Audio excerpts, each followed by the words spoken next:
Aleluia. Se é para Jesus, pode ser mais forte, amém? Aleluia. Glória a Deus. Você está feliz com Jesus? Aleluia. Graça e paz esteja com todos, amém? Louvado seja o nome do Senhor Jesus. Pegando um pouquinho da palavra do pastor Marlon, né? Alguns já me conhecem, alguns não. Meu nome é Mateus e eu sou o irmão do Mor, né? É aquele irmão do puxadinho, né? A gente está sempre junto, né? Em alguns momentos de trabalho dessa igreja, né? Os meus amigos aí, Vitor, Thalita, os demais. É uma satisfação, uma alegria estar com vocês nessa noite, meus irmãos. Eu creio que Deus ele tem algo muito especial para a minha vida, tem algo muito especial para a sua vida, amém? Aleluia. Domingo nós estávamos juntos aqui, né? Eu me infiltrei entre os irmãos, estava aqui domingo. Glória a Deus, uma palavra poderosa, irmão Macário, né? Glória a Deus, uma palavra que falou muito com o meu coração. E eu estava infiltrado como um espia, né? Estava espiando a terra. Mas hoje eu vou precisar de ajuda, amém? Eu vou precisar de ajuda porque eu quero levar um cacho de uva dessa casa. E a Bíblia diz que quando os espias entraram para pegar do fruto da terra, 2 homens precisavam carregar um cacho de uva. A uva na Bíblia, ela tem a ideia de trazer um momento de prazer, um momento de alegria. Era usada em momentos de regozijo, casamento, festas. Mas a uva também era usada como um elemento de tratamento, um remédio natural, né? Nós vemos que o bom samaritano, quando ele passou por aquele homem que estava caído, ele lhe deu um pouco, né, de vinho para que as suas feridas internas fossem saradas. E quando eu estava vindo para essa casa, o Senhor me falava muito forte isso. Nós hoje vamos carregar este cacho de uva, amém? Existe algo da parte de Deus, da videira verdadeira, que está emanando nessa casa, nessa noite. Eu acredito piamente que Deus ele vai tratar algumas feridas no seu coração, vai tratar algo interno em você, e que vai proceder da videira verdadeira, que se chama Jesus. Amém? Aleluia. Meus irmãos, quando eu pensava a respeito disso, e né, processava tudo aquilo que o Senhor queria falar conosco, porque eu tenho realmente, eu fico, né, ali aos pés do Senhor, em pedir, em clamar para que o Senhor fale exatamente aquilo que o Senhor quer falar conosco. Não simplesmente uma palavra bonita, não simplesmente um sermão bem pregado, mas algo que fixe no nosso coração, algo que realmente faça sentido para a nossa vida, algo que quando a gente saia daqui a gente mastigue, algo que quando a gente saia daqui a gente viva, aquilo nos preencha, aquilo ganhe forma em nós. E quando eu pensava nisso, uma frase veio muito forte no meu coração de um livro que eu li de E.M. Bounds, que diz que a igreja procura métodos, mas Deus procura homens. A igreja ela procura maneiras, métodos, metodologias. A igreja às vezes no nosso presente momento, nós estamos vendo que muitas pessoas estão usando de ferramentas, né? E isso é bom, aprovando aí da tecnologia, de diversos métodos, situações. A igreja está procurando isso. O problema é que quando a igreja se perde nisso, ela começa a perder homens. Porque a igreja está procurando métodos aperfeiçoados, mas Deus está procurando homens aperfeiçoados. Quando um homem é aperfeiçoado por Jesus, quando uma igreja é aperfeiçoada por Jesus, o método de pouco importa. Porque as pessoas ao nosso redor começam a sentir fome e sede pela presença de Jesus. Os nossos métodos, irmãos, são importantes, e aquilo que nós vamos fazer, da maneira como os vamos fazer, é muito importante, é sagrado, é bom, é bonito. Mas o que vai atrair este mundo, meu irmão, é a fome e sede por Jesus. Nós precisamos ser aperfeiçoados por Jesus, amém? Você precisa, assim como eu, ser aperfeiçoado por Jesus. Aleluia. Isso é tão verdade que Davi, quando está compondo um salmo, em Salmo 89, 20, ele diz, como se ele dissesse profeticamente, Davi era profeta, amém? Pedro chama ele de profeta em Atos, e ele profeticamente fala acerca de si mesmo, onde ele diz: achei a Davi, meu servo, com o meu santo óleo o ungi. Deus ali, ele não falou, achei uma maneira, achei uma fórmula de atrair o homem, achei uma maneira de conquistá-lo, achei algo que atraísse os seus olhos para mim. Não, ele disse, achei um homem, achei a Davi. E quando eu olhava para este texto, meu irmão, eu quero me identificar com este texto, onde Deus possa dizer, eu achei Mateus nessa geração, eu achei o pastor Marlon nessa geração, eu achei a igreja CCR nessa geração. Eu achei. Porque a Bíblia diz que os olhos do Senhor vasculham a terra e está procurando os verdadeiros adoradores. Os olhos do Senhor percorrem todos os lugares e estão procurando pessoas e não métodos. E é por isso que essa frase marcou meu coração. E é tão verdade que quando a Bíblia nos diz que quando Jesus foi batizado, ele desceu às águas, e sendo elevado por João Batista, a Bíblia diz que os céus se abriram, o Espírito Santo desceu em forma corpórea de pomba, repousou sobre Jesus, e uma voz emanou do céu dizendo: este é meu filho amado, este é o homem que eu estava procurando, este é aquele que me agrada. Aquilo mexeu com o Pai, meu irmão. Aquilo mexeu com o Senhor. O Espírito comprovou que aquele homem era um homem diferente. O Espírito repousando sobre Jesus comprovava que este de fato era alguém que viveria de acordo com o poder manifestado do alto. Então Deus, quando Ele olha para nós, quando Deus Ele nos enxerga, Ele não vai olhar para os nossos métodos e as nossas maneiras, as nossas mazelas. Deus vai olhar o nosso coração, amém? O profeta já disse isso no domingo. Deus olha o nosso coração. Deus olha como nós vamos nos portar diante dEle. Quando Deus nos enxerga, não enxerga simplesmente uma pessoa, mas um propósito em andamento, um propósito finalizado. A Bíblia diz que Deus opera em nós tanto o querer, quanto o efetuar segundo a sua boa vontade. Então, às vezes o nosso coração é tomado por algumas situações onde a gente fica muito preocupado com o que fazer, como fazer. Mas a Bíblia está declarando que Deus opera tanto o querer, quanto o efetuar segundo a sua vontade. O nosso trabalho é nos encontrarmos como homens e mulheres de Deus que estão alinhados a essa vontade, e não simplesmente em como fazer, na maneira como fazer. Eu me recordo da vida de Pedro, quando ele estava naquele lugar no Monte Santo, onde Jesus se transfigurou, e em vez dele se alinhar àquilo que Deus estava fazendo, ele queria fazer algo. A Bíblia diz que ele disse para Jesus: mestre, como é bom estarmos aqui, permita que construamos 3 tendas, uma para Moisés, Elias e uma para ti. A Bíblia diz que Deus encerrou a conversa de Pedro, aonde uma voz novamente saiu da nuvem e disse: este é meu filho amado, a ele escutai. Eu vejo, meu irmão, que Deus está encerrando algumas atividades da nossa vida, sabia? Eu vejo que em alguns momentos algumas coisas vão encerrando daquilo que nós estávamos fazendo, que não está fazendo sentido com aquilo que Deus quer fazer. E às vezes Deus Ele precisa realmente nos parar, como aquela voz parou a Pedro. E eu quero declarar algo sobre sua vida. Se alguma atividade, alguma coisa está sendo encerrada ou parou na sua vida, meu irmão, não fique estagnado com ela. Deus está progredindo, Deus está trabalhando, Deus está prosseguindo. Não podemos parar. Porque o propósito, meu irmão, do Evangelho, o propósito de servir a Jesus é simplesmente de estar com Ele. Aonde você pode provar isso, Mateus? Marcos 3, versículo 13 e versículo 14, a Bíblia vai dizer que Jesus, olhando para a multidão, escolheu dentre ela 12 homens, da qual Ele escolheu a dedo, onde Ele escolheu Pedro, Tiago, João, escolheu 12, e a Bíblia diz, para que estivessem com Ele e que os enviasse a pregar. O propósito de Jesus ter escolhido 12 discípulos, 12 apóstolos, era simplesmente para que eles estivessem com Ele e depois os enviassem a pregar. Isso alinha a minha vida com a Bíblia, meu irmão. Isso me alinha com o propósito do que Jesus quer para mim, do que Jesus quer para você. Às vezes a gente está tão perdido com o que temos que fazer, o que vamos fazer, da maneira como temos que fazer, mas Jesus está simplesmente dizendo para você: ei, eu só quero estar com você. Eu só quero que você esteja comigo, porque é quando você está comigo, você aprende aquilo que é necessário, você é aperfeiçoado e você vai pregar o meu nome. O avivamento, meu irmão, é que nós estamos nessa expectativa, que estamos clamando e estamos fazendo, parafraseando a frase, a oração de Abacuque, onde ele diz: para avivar a sua obra, vem Senhor e aviva a sua obra. Essa oração, na verdade, nasceu no coração de Deus, porque Deus quer homens aperfeiçoados, e a perfeição vem pelo fogo, meu irmão. A perfeição vem pelo fogo. É por isso que você vai ver o único ser na Bíblia, a única pessoa na Bíblia que tem os olhos como chama de fogo, se chama Jesus. É porque no simples olhar de Jesus para mim e para você, meu irmão, Ele já está nos aperfeiçoando. Existe uma cena que mexe comigo no filme da Paixão de Cristo, do Mel Gibson, que você vai ver Jesus quando Ele está apanhando dentro do Sinédrio. Depois você põe essa cena para você assistir, é muito interessante.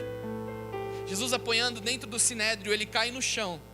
E quando Ele cai no chão, sendo espancado por aquela multidão, Ele olha por dentre as pernas, pelos vãos das pernas, e o olho de Jesus encontra Pedro lá atrás, que estava negando. Ali naquele filme, Pedro olhando para Jesus cai com uma amargura profunda, porque os olhos de Jesus fizeram uma introspecção nele e levou ele para aquela mesa, aonde Jesus disse: você me negará 3 vezes. Os olhos de Jesus ali não estavam como chama de fogo, mas a essência de Jesus é fogo. Jesus sabe de todas as coisas. O olhar de Jesus acompanhou Pedro, e eu fui procurar na Bíblia. O Evangelho de Lucas é o único que narra que a Bíblia diz que quando Jesus caiu no chão espancado, os olhos dele olharam diretamente para os olhos de Pedro. Eu quero declarar algo sobre sua vida, meu irmão. Os olhos de Jesus estão te olhando. Os olhos de Jesus estão fazendo uma introspecção no seu coração. Os olhos de Jesus estão alcançando as partes mais longínquas da sua alma. Os olhos de Jesus estão contemplando o mais profundo do seu espírito. E Ele está aqui para te purificar. Ele está aqui para te santificar. Ele está aqui para te renovar, para te restaurar, para levantar você, meu irmão.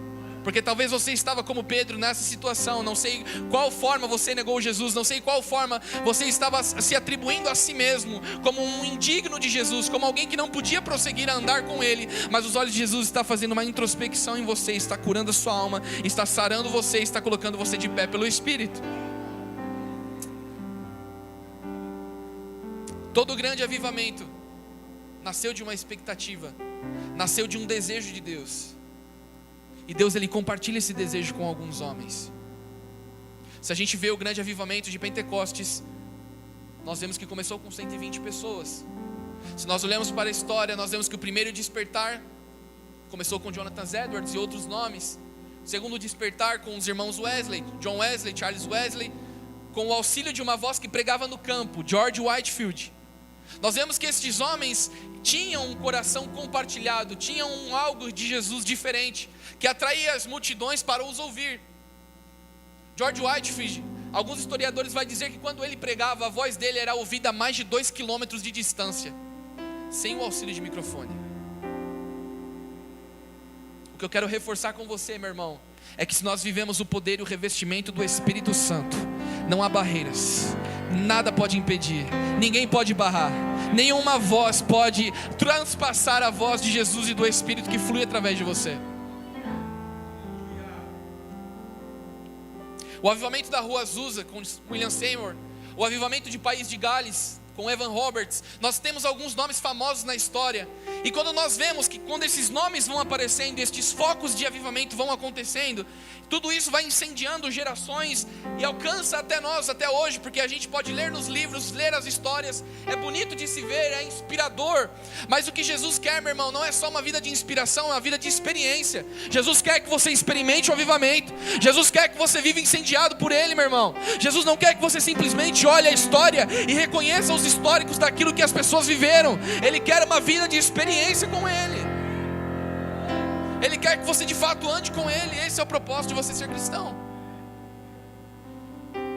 Sabe por quê, meu irmão? O que trouxe o cristianismo para nós hoje aqui não foi palavras bonitas. O que trouxe o cristianismo para o púlpito da CCR hoje não foi palavras bonitas, mas foi o que Paulo disse à igreja de Corinto: o evangelho que vos anunciei não se baseou em palavras persuasivas de sabedoria humana, não foi por causa do meu intelecto, mas foi por causa de demonstração de espírito e de poder. Eu não sei você, meu irmão, mas eu estou cansado de um evangelho de palavra. Eu não sei você, meu irmão, é até estranho eu dizer isso, parece até uma heresia, mas eu quero dizer para você, meu irmão, eu estou cansado só de ouvir textos. Eu estou cansado só de ouvir aquilo que Deus fez no passado. Eu quero viver hoje, eu quero viver para sempre. Eu quero viver o poder do Espírito na minha vida. Sabe, nós precisamos entender isso. Nós precisamos entender que nossa voz precisa, meu irmão, pregar o reino. Nós precisamos entender que precisamos emprestar a nossa voz para o Espírito, como João emprestou um dia, e ele se tornou a voz que clamava no deserto. Nós precisamos emprestar a nossa voz ao Espírito. O que é que Ele quer falar? O que é que Ele quer fazer? Hoje eu não vim falar nada de novo para você, meu irmão. Eu só vim te lembrar que você é um vaso do Senhor. Eu vim te lembrar que você é uma pessoa que Deus quer usar. Eu vim te lembrar que você é uma pessoa que é importante para aquilo que Deus vai fazer nessa geração. Tudo que Deus vai fazer é baseado em homens, não é métodos. Se fosse métodos, Deus faria um método de tirar o povo da escravidão do Egito. Mas Deus precisou de um Moisés. Se fosse métodos, Deus acharia uma fórmula de tirar Israel daquela inconstância religiosa e espiritual da época de Elias. Mas Ele resolveu contar com Elias. Se Deus quisesse, Ele poderia fazer alguma fórmula de talvez um sonho compartilhado. Talvez Deus submetesse todo mundo em uma visão uniforme, onde todos veriam a sua glória e Ele se autopregaria. Mas não, Ele precisou levantar João. E consequentemente, meu irmão, precisou levantar um Salvador chamado Jesus. Tudo que Deus vai fazer é baseado em pessoas. Tudo que Deus vai fazer é baseado em homens. Tudo que Deus vai fazer é baseado em uma aliança com o ser humano. Mas nós vemos hoje muitos lugares, uma igreja, meu irmão, que está se excluindo dos homens. Uma igreja que não se importa com pessoas, que ama multidões, mas odeia pessoas. Ama a igreja cheia, mas odeia cuidar de pessoas. Não tem tempo de compartilhar uma palavra, não tem tempo de compartilhar um versículo, uma experiência, uma oração, não. A minha vida é corriqueira demais, eu não tenho tempo. Deus vai começar a encerrar essas atividades na sua vida, meu irmão. E Deus vai começar a colocar essas pessoas feridas no seu caminho para você tratar. Porque quando você trata de pessoas, Ele trata também o seu coração. Quando você é instrumento na vida de alguém, meu irmão, ele é automaticamente aperfeiçoado por Deus. Nós precisamos encontrar, meu irmão, o que Deus Ele quer fazer na nossa vida. E simplesmente é nos tornarmos uma voz que clama no deserto. Eu vejo que uma história na Bíblia, por exemplo, que isso é tão verdade, que sem dúvida o maior evangelista depois de Jesus foi o apóstolo Paulo, um dos mais inteligentes, teólogo mais inteligente. Mas ele não era só inteligente biblicamente, mas ele também era um cara muito ousado. A Bíblia vai dizer que uma vez, quando ele estava em Atenas, ele estava esperando a sua comitiva missionária. E antes de prosseguir viagem, ele se hospedou um pouquinho em Atenas. E a Bíblia diz que ele começou a olhar ao redor e viu que aquele povo era tremendamente religioso. Tinha Deus para tudo. Um Deus da fertilidade, do sol, da lua, das estrelas, para crianças, um Deus para os velhos, um Deus para tudo. E ele olhou aquele monte de estátuas, e a Bíblia diz que quando ele entrou no Areópago, num lugar onde era dedicado aos deuses, a Bíblia vai dizer que Paulo percebeu um altar diferente lá. E a sua inteligência evangelística, o Espírito Santo falou com ele através daquilo. A Bíblia vai dizer que quando ele olhou para aquele altar, não tinha um Deus ali, não tinha uma estátua. Era simplesmente um altar, escrito em grego, um altar dedicado ao Deus desconhecido. Paulo, usando dessa situação e usando de inteligência, a Bíblia vai dizer então, que ele começa a falar: olha, estando com vocês aqui, eu percebi que vocês são muito religiosos. Eu percebi que vocês gostam de adorar vários tipos de deuses. Mas o que me chamou a atenção é que vocês têm um altar dedicado a um Deus cujo nome não é mencionado. Vocês adoram a um Deus, e não sei desde quando este altar está aqui, mas vocês adoram a um Deus, vocês contemplam este Deus junto dos demais deuses, mas este não tem um nome dedicado. Pois bem, chegou o dia em que vocês vão conhecer o altar ao Deus desconhecido. Este Deus que vocês adoram, que não tem forma, Ele está aqui, Ele vive entre nós. E a Bíblia diz que Paulo disse, Ele não só está aqui, mas Ele criou os céus, Ele criou a terra, Ele criou tudo que anda sobre ela.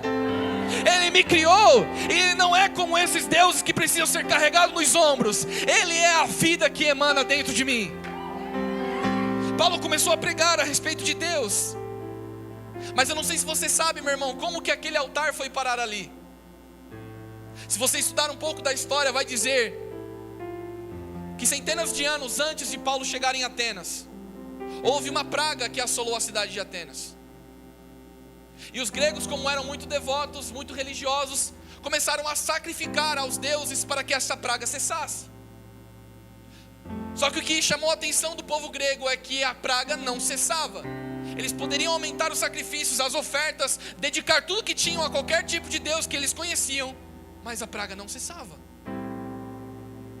A história vai dizer que quando eles fizeram uma reunião no Areópago, um homem por nome Nícias foi enviado à cidade de Creta para buscar um nome chamado Epimênides, porque eles acreditavam que Epimênides servia a um Deus que eles não conheciam, mas que respondia a causas inesperadas, que resolvia situações milagrosamente, e este Deus não era nomeado.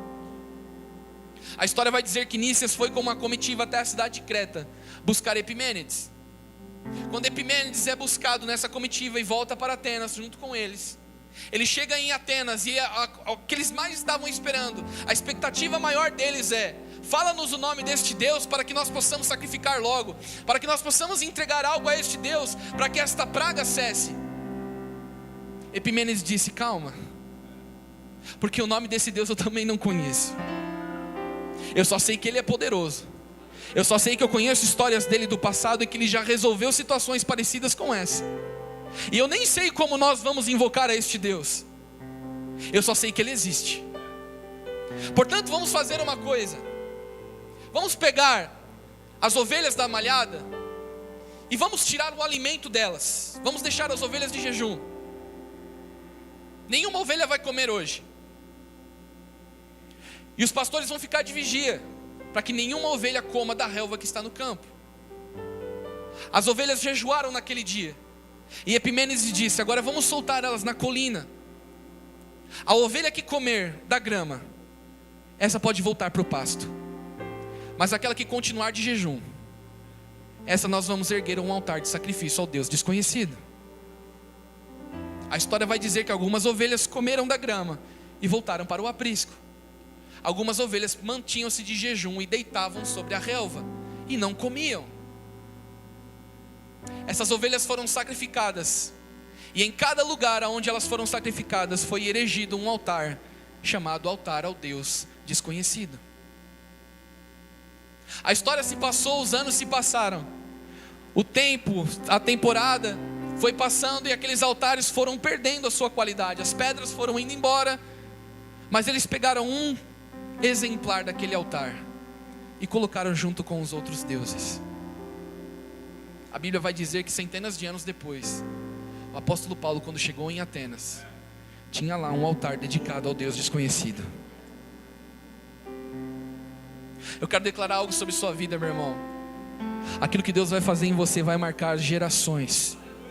Aquilo que Deus vai fazer em você, meu irmão, ainda que você não conheça, talvez você conhece Jesus, você conhece Deus, você sabe o que Ele faz, você já viu, já leu, já entendeu, mas não teve uma experiência real. Eu quero dizer, Ele é desconhecido para você ainda, mas Ele vai abrir as cortinas da revelação para a sua vida, meu irmão. Você vai ter experiências que você nunca viveu, você vai ver o milagre se manifestando na sua vida, aquilo que você não acreditava mais, meu irmão. Você tem um altar dedicado ao Deus desconhecido na sua casa, e Ele vai repousar nesse lugar hoje. Ele vai, meu irmão, bradar com fogo na sua casa.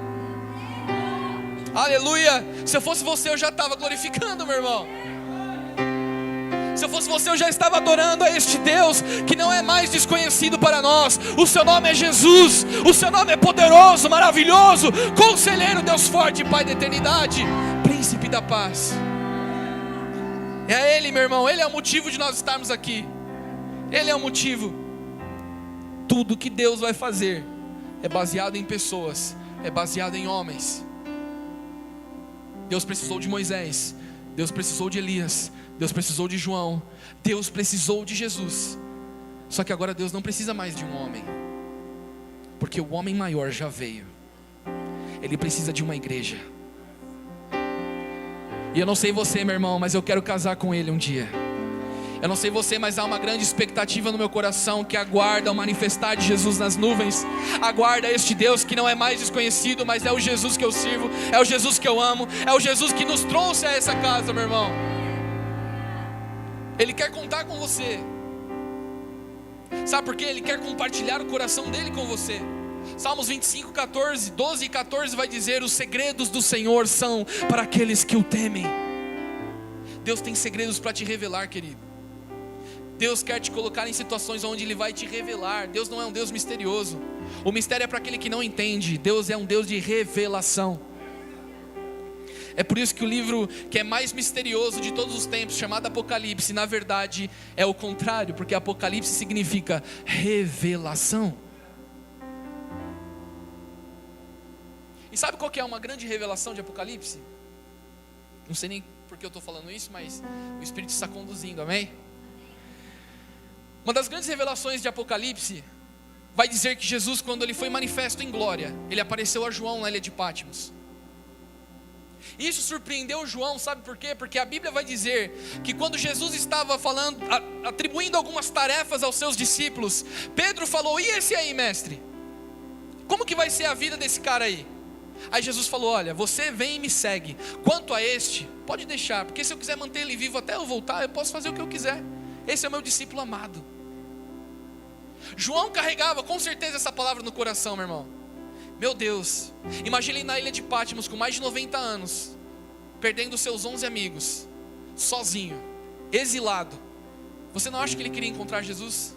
Você não acha que ele não via a hora de dormir, não acordar mais nessa terra, e se encontrar com o Senhor, se encontrar com seus amigos? Mas Deus tinha algo preparado para ele. A Bíblia vai dizer que quando ele menos esperava, alguém apareceu por detrás e chamou o seu nome João. Quando ele olhou, não era o Jesus que ele conhecia.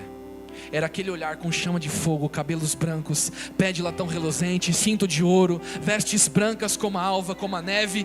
E chamava João para uma revelação. Sabe qual foi a primeira revelação de João? Foi uma revelação para uma igreja.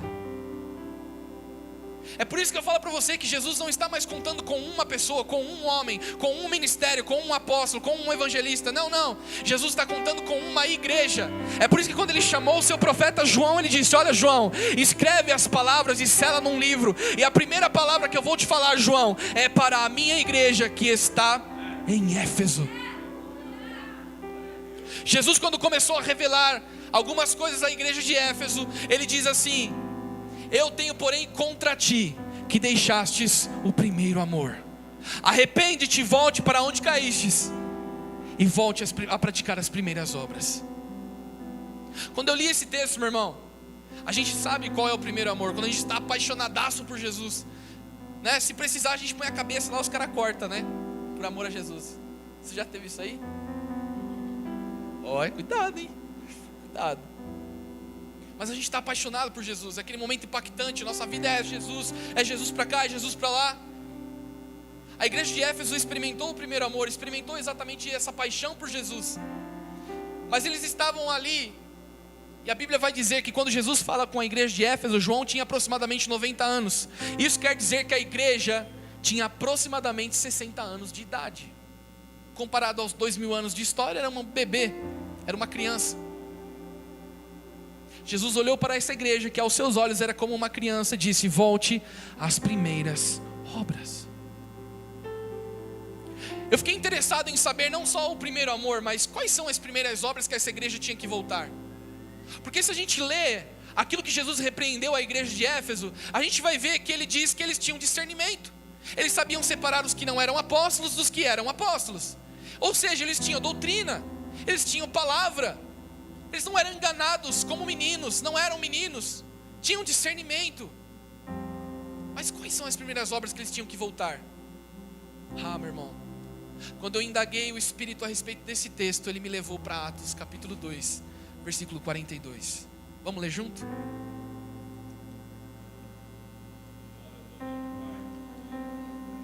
Aleluia. Atos capítulo de número 2, versículo de número 42.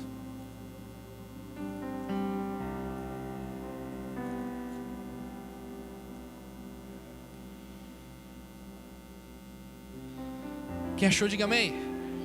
Aleluia. Essa igreja faz escola dominical. Atos 2:42. As primeiras obras. Quando Pedro pregou um sermão em Pentecostes, a Bíblia vai dizer que uma multidão de mais de 3.000 almas se renderam ao Senhor. E sabe quais foram as primeiras obras que eles fizeram? Atos 2:42. E perseveravam na doutrina dos apóstolos, na comunhão, no partir o pão e nas orações. Quando eu li esse texto, meu irmão, isso mexeu comigo, sabe por quê? Porque não adianta o discernimento, meu irmão. Não adianta eu saber separar o que é bom do que é mal. Eu falar, eu gosto desse pregador, não gosto desse pregador. Esse pregador é benção, esse daqui não é benção. Não, não é esse tipo de discernimento. As primeiras obras que eu tenho que voltar é perseverar na doutrina dos apóstolos.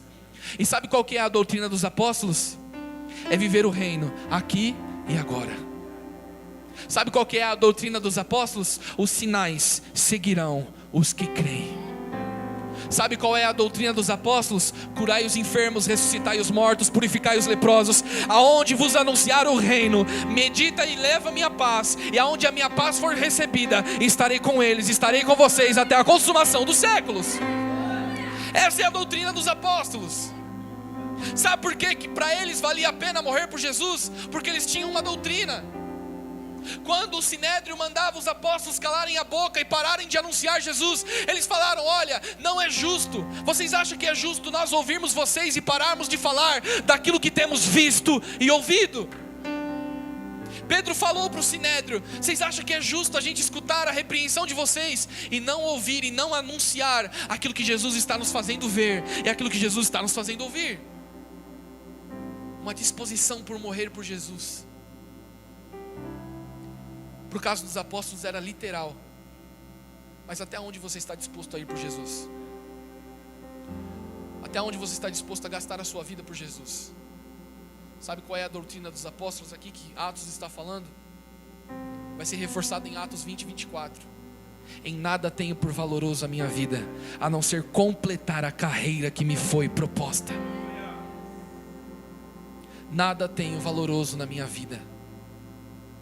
A doutrina dos apóstolos é uma doutrina de mão leve, meu irmão.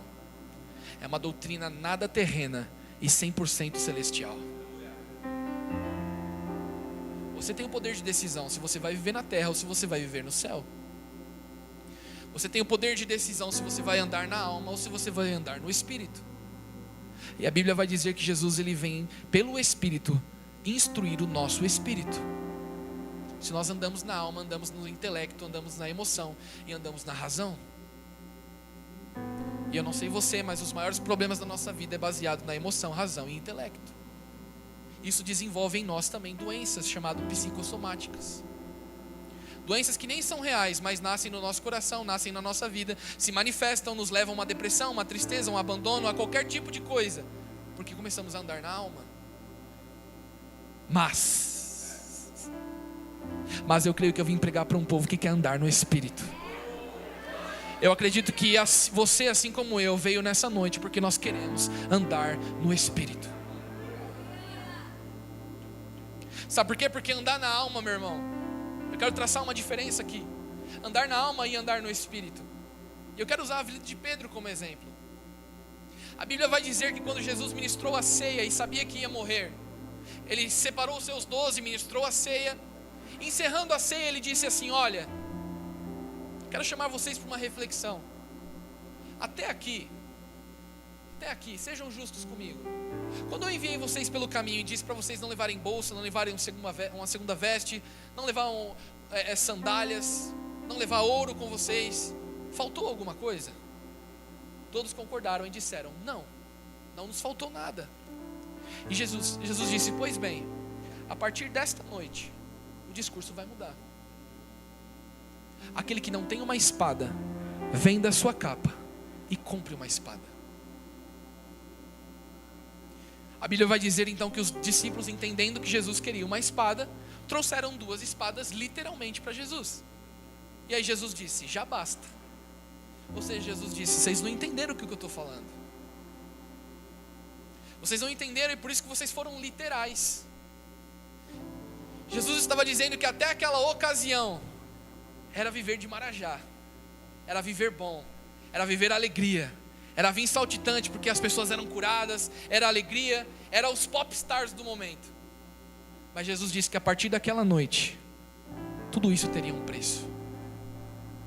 Se eles estavam dispostos a partir daquela noite viver para Jesus, eles deveriam estar prontos a ter falta de algumas coisas.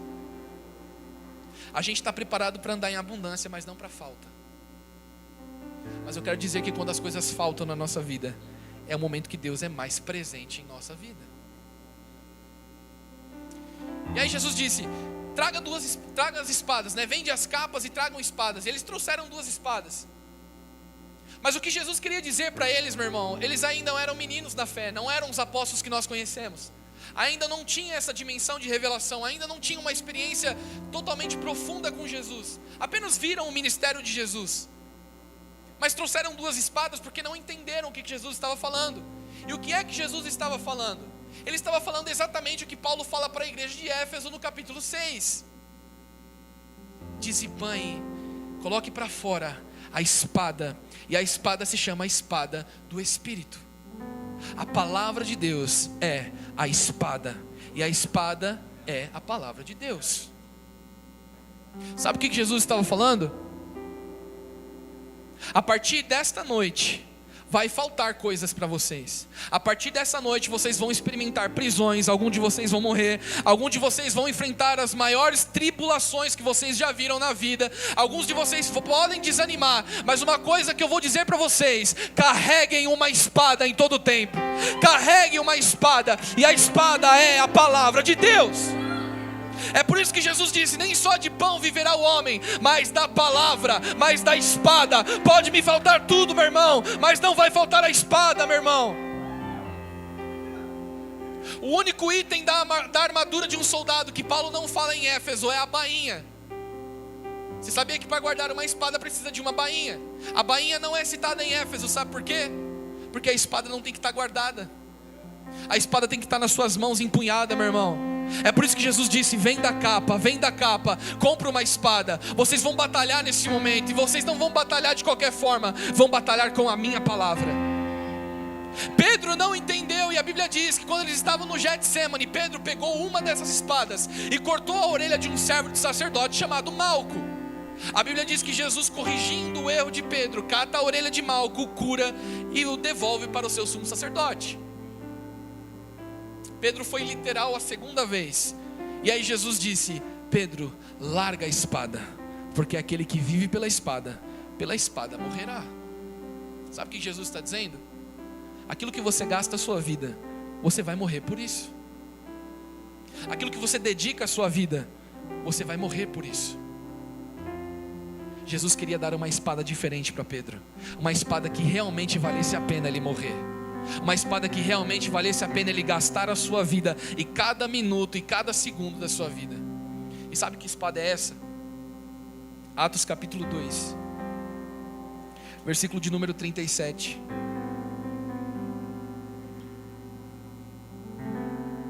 Na tradução Nova Versão Transformadora, olha o que esse texto vai dizer. Atos 2, versículo 37, na Nova Versão Transformadora, NVT. As palavras partiram, cortaram o coração dos que ouviam, e eles perguntaram a Pedro e aos outros apóstolos: irmãos, o que devemos fazer? Sabe o que estava acontecendo aqui? A pregação de Pentecostes. Pedro ousadamente tomou a frente dos demais apóstolos e começou a pregar e dizer: aquele que vocês mataram, aqueles que vocês crucificaram com os injustos, ele era o mais justo, e ele era tão justo que Deus o ressuscitou dentre os mortos. Ele foi solto pela morte, porque não podia ser retido por ela. Nós estamos aqui porque ele um dia nos chamou. Nós estamos aqui porque ele é aquele que Joel disse: os últimos dias ele derramará do seu espírito.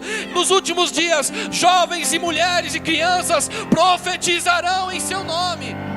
É por ele. Pedro começou a pregar ousadamente. A Bíblia diz então que, encerrando o sermão, partiu o coração daqueles que ouviram. Ou seja, Pedro era como uma espada afiada na sua pregação. Eu quero dizer uma coisa para você, meu irmão: pare de tentar métodos, pare de tentar coisas, tente a palavra, tente a espada do Espírito, que você vai ver, meu irmão, o coração vai se romper. Jó 5,17 diz: Deus, ele abre a ferida, mas ele também sara. Deus permite a gente ser cortado, meu irmão, no meio, mas ele sara. A Bíblia vai dizer que Deus permite, Deus corta, Deus abre a ferida mesmo, mas Deus, ele também sara. A primeira manifestação de Deus na Bíblia: eu sou o Jeová Rafá, aquele que te sara. É por isso que eu iniciei essa mensagem dizendo que eu vou carregar cacho de uva hoje dessa casa.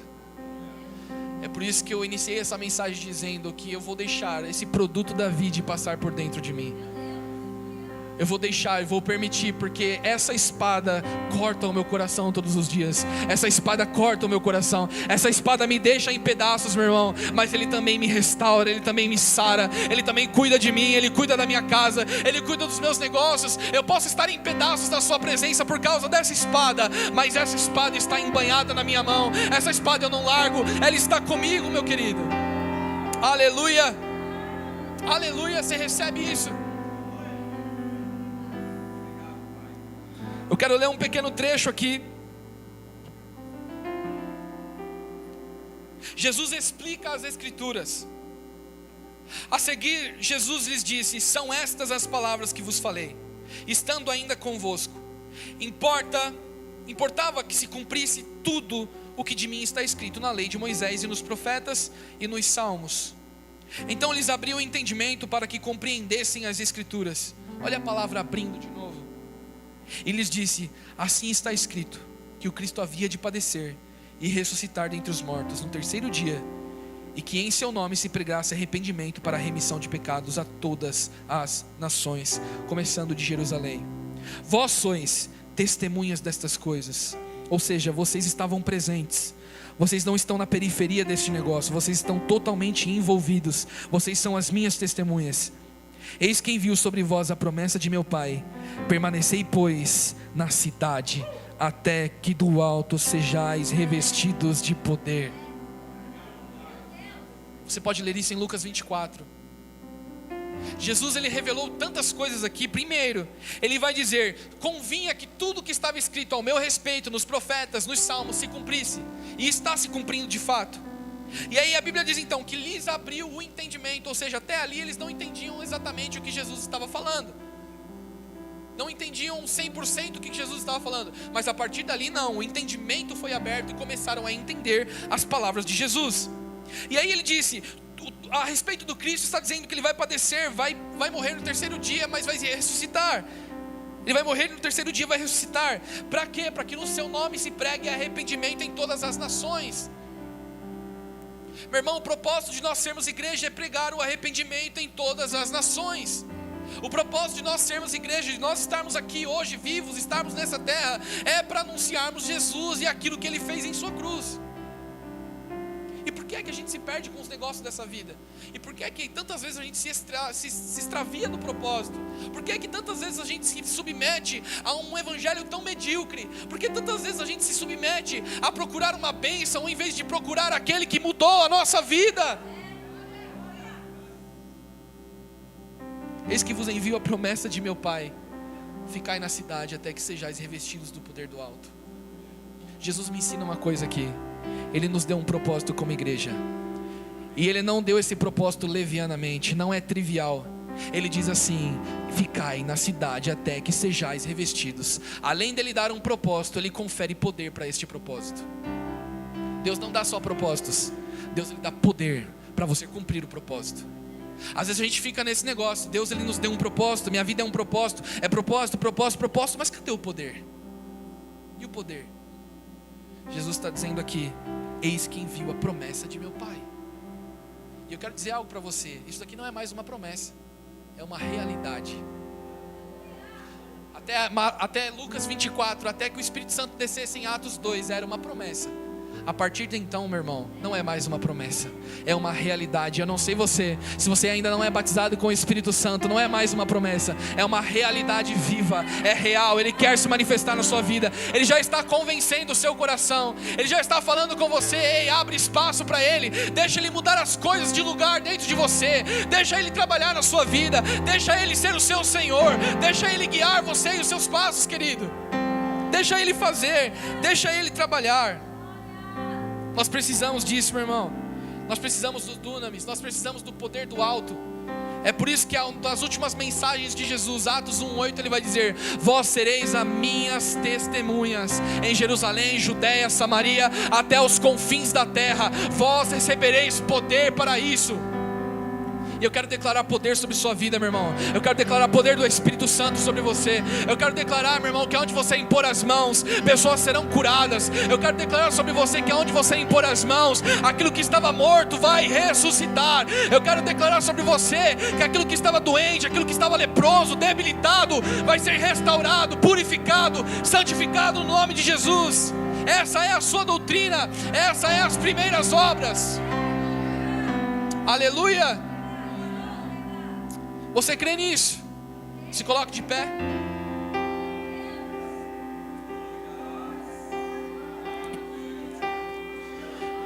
Aleluia. Vai adorando, vai liberando aquilo que está no seu coração, meu irmão. Vai dizendo o quanto você quer ser cheio do Espírito. Eu não saí da minha casa na terça-feira, meu irmão, para pregar bonito para você. Eu saí da minha casa, meu irmão, porque eu quero ser cheio do Espírito. Eu quero viver Ele, eu quero viver nele. Eu quero poder declarar como Paulo: não vivo mais eu, mas Cristo vive em mim. Ele ganhou forma em mim. É Ele quem vive. Eu vou dar um testemunho muito breve, 2 minutinhos rápido. Uma vez eu estava orando em minha casa e eu pedi para que o Espírito Santo me usasse de uma maneira específica naquele dia. Nesse dia eu estava trabalhando de madrugada, das 00:50 às 7 da manhã. Quando eu cheguei na minha casa às 8 da manhã, eu preparei um café, abri minha Bíblia e comecei a orar, comecei a falar em línguas. Eu comecei a pedir: Senhor, me usa num dom do Espírito, me faz algo que eu nunca tinha vivido antes. Comecei a orar. E de repente, quando eu estava de olhos fechados, eu visualizei uma coisa que eu nunca tinha visto. Jesus me mostrou só uma coisa, uma perna, mais nada, uma perna de um ser humano. E como eu via essa perna de frente para mim, eu percebi que era como se fosse um espelho. Eu entendi que era uma perna esquerda. E aí Jesus, o que é isso? Perna esquerda, 8 horas da manhã, e eu pedindo para o Espírito Santo me usar. Que mistério. Aí de repente eu peguei meu celular assim, tinha umas mensagens de um grupo de oração da igreja, e eu abri, né? Porque o grupo de oração ele é movimentado, né? Tá todo mundo lá, ora por mim, ora pelo meu filho, pelo meu neto, pelo papagaio, ora, aí você fala: meu Deus, Jesus amado. Aí eu me interessei, eu falei: eu vou ver o que está aqui. Já que eu estou pedindo para Jesus me usar, eu vou ver quais são os pedidos de oração. Aí apareceu uma lá, a primeira do dia. Irmãos, peço oração pelo meu filho, porque ele trabalha como motoboy e ele sofreu um acidente. Ele sofreu um acidente e está no hospital Vila Alpina. Eu não sei ainda exatamente qual a situação dele. Eu estou preocupada e eu peço oração para os irmãos. Isso me chamou a atenção. E eu nunca tinha falado com essa irmã antes. Eu chamei ela no particular. Ela falou: irmã, rapaz, aqui é o Mateus. O que aconteceu com o seu filho? Ele caiu de moto? O que aconteceu? Ela falou: ó, não sei muito bem o que aconteceu, mas foi assim e tal. Eu falei: ó, irmã, vai ser estranho eu te perguntar, mas você sabe qual que foi a perna que ele machucou? Foi as duas ou foi a perna esquerda? Aí ela mandou um áudio meio assim, né? Olha, o que chegou de informação para mim é que a perna direita dele está ok. O que está ruim é a esquerda. A moto caiu por cima da perna esquerda dele. Eu comecei a unir os pontos. Eu falei: Jesus, tem algo aí, né? Isso não é normal. E aí eu corri para o pastor da igreja. Eu falei: pastor, faz tempo que eu não faço isso, mas tem uma carta aí de recomendação para mim fazer uma capelania, para mim dar um jeito de eu entrar lá no Vila Alpina. Tem um irmão lá que precisa de oração, precisa ir lá. O pastor falou: vamos lá, né? Pegou a carta, assinou, aí eu fui lá, corri. Cheguei no Vila Alpina, aí cheguei lá na enfermeira, falei: a paz do Senhor, bom dia. Ela: quem é você? Eu falei: eu sou o Mateus. E o que você veio fazer aqui? Eu falei: eu quero subir no quarto tal para orar pela vida do Guilherme. Ela: mas você é alguma coisa dele? Eu falei: não, mas eu quero orar por ele, pode? Ela falou: ó, não sei, vou ver aqui. Aí chamou a chefe dela veio e ficou me olhando assim. Eu falei: tá bom, vai lá, vai. Aí eu subi. Quando eu entrei no quarto, ele estava sentado na janela. Tinha 4 macas. A da janela, uma do lado dele, uma de frente, uma na diagonal dele. Eu entrei por meio dessas 4 macas e fui direto nele. E aí eu levei um pouco de óleo comigo, comecei a falar algumas palavras com ele, e eu percebi que ele era desviado. Aí ele começou a se abrir e chorar lá. Comecei a falar com ele. Eu falei: cara, mas o propósito de eu ter vindo até aqui é único. É único. Eu vou falar para você qual que foi o propósito. Jesus, ele ama muito a sua vida. Sabe por quê? Porque eu estava cansado do trabalho. E eu não falo isso para acarretar qualquer tipo de problema para você. Eu quero dizer uma coisa, que Jesus fez questão de mostrar a sua situação para mim. E aí ele se sentiu impactado com aquilo, eu comecei a orar por ele, ele falou que a perna dele estava pegando fogo. E eu comecei a ficar feliz com aquilo, eu falei, Jesus está curando ele, Jesus está tocando ele. Comecei a orar. Daqui a pouco o irmão do lado falou assim, ei irmão, dá para você orar por mim também? Eu falei, claro. Aí eu fui lá, era meio japonês o cara. Eu falei, você acredita em Jesus? Ele falou, eu acredito em algumas coisas aí, mas acho que esse Jesus aí tá valendo a pena. Eu falei, tá bom. Eu comecei a orar por ele, eu falei, qual que foi o seu problema? Ele estava com o ombro enfaixado. Aí ele falou, meu problema é esse, o braço dele estava todo solto, ele mexia assim, os ossos faziam barulho, tudo solto. Eu falei, cara, você não está sentindo dor não? Ele falou, não, nem sinto o braço mais, tá tudo solto. Eu falei, é mesmo, cara? Vamos orar. Comecei a orar por ele, meu irmão. O barulho do braço dele começou a parar. Aquilo que estava solto começou a ser colocado no lugar. E eu comecei a me imaginar naquele vale de ossos secos, onde Deus ele conseguiu colocar ossos de um exército inteiro no lugar. Quem dirá o braço daquele homem? Eu comecei a orar, o barulho diminuiu. Aí o irmão do outro lado falou, ei irmão, dá para você orar por mim também? Aí eu falei, dá, vamos lá. Você acredita em Jesus? Acredito. Você é crente, mas eu acredito. Eu falei, como assim? Ele que eu sou de não vou falar o nome do lugar, né? Mas eu quero sua oração. Eu comecei a orar por ele. Ele começou a chorar, confessou Jesus. Eu dei um abraço nele. Aí o último cara da maca, ele não estava. Aí quando eu estava saindo do quarto, ele entrou. Aí eu ofereci para ele. Eu falei, cara, você quer uma oração também? Aí ele falou, não quero não, que eu já passei pela cirurgia, estou esperando só para ir embora. Eu falei, tá bom, então Jesus vai te dar uma boa recuperação, amém? Aí ele, tá bom. Aí eu saí do quarto. Quando eu saí do quarto, meu irmão, o que o Espírito Santo falou para o meu coração, isso marcou minha vida. Porque para mim foram simples 4 orações, mas ali Jesus revelou o que é um avivamento. O Espírito Santo falou para mim, esse é o avivamento que eu quero fazer na sua geração. E eu falei, não entendi, Espírito, me fala mais claramente, o que é que o Senhor quer fazer? Eu quero te levar a pessoas que desviaram da minha presença. Eu quero te levar a pessoas que servem religiões estrangeiras. Eu quero te levar ao religioso que não acredita no evangelho que você carrega. Eu quero te levar a pessoas que vão me rejeitar. Mas o importante é, você é a minha igreja invadindo esses lugares. Você é minha testemunha. Você é aquele que anuncia o meu nome. Você é aquele que foi por mim. E eu vou honrar a sua palavra. Meu irmão, aquilo mexeu comigo. Aquilo eu saí incendiado de lá. Eu não sei se aquelas 4 orações mudaram a vida deles de fato, mas mudou a minha vida, meu irmão. Eu nunca mais fui o mesmo cara, porque agora eu queimo por Jesus. Agora onde eu vou, eu quero, meu irmão, eu quero esse fogo no meu coração. E eu não sei você, mas essa noite de terça-feira não é mais uma noite de terça-feira comum. Não é só o ensino da palavra, é a doutrina de Jesus. É a doutrina que cura, que sara, que ressuscita, que restaura. Recebe isso na sua vida. Ele manda o grupo de louvor, amém?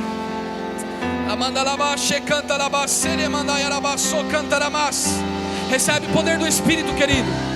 Recebe desse poder.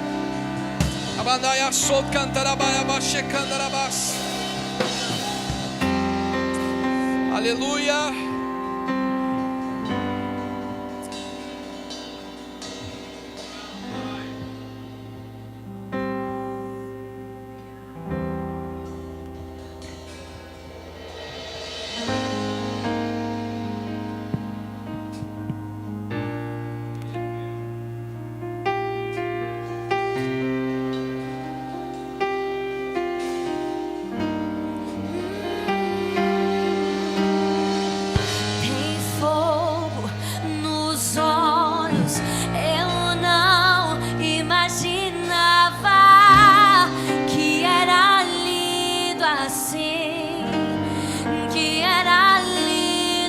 Seu noivo está aqui nessa noite. Meu noivo Jesus está nessa casa. Eu abro a minha casa. Pode morar aqui. Pode morar. Será que você pode dizer isso para ele hoje? Pode morar aqui.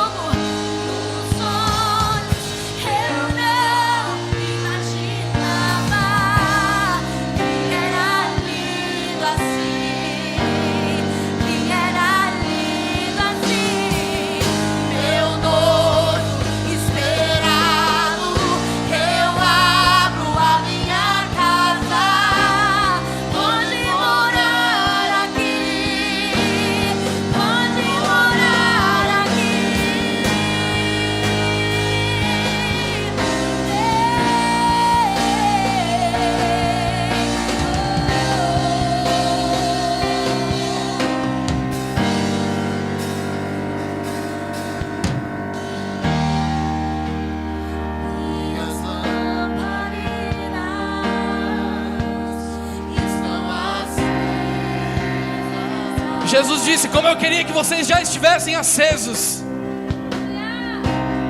como eu queria que meu fogo já estivesse em vocês.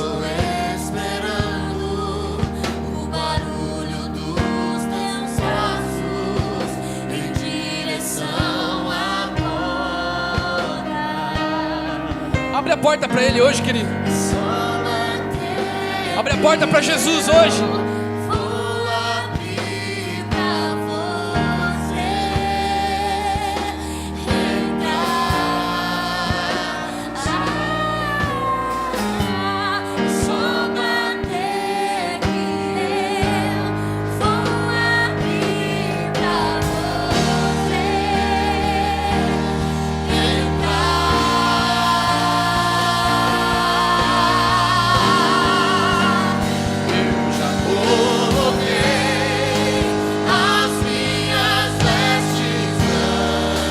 Nós estamos esperando por Ele.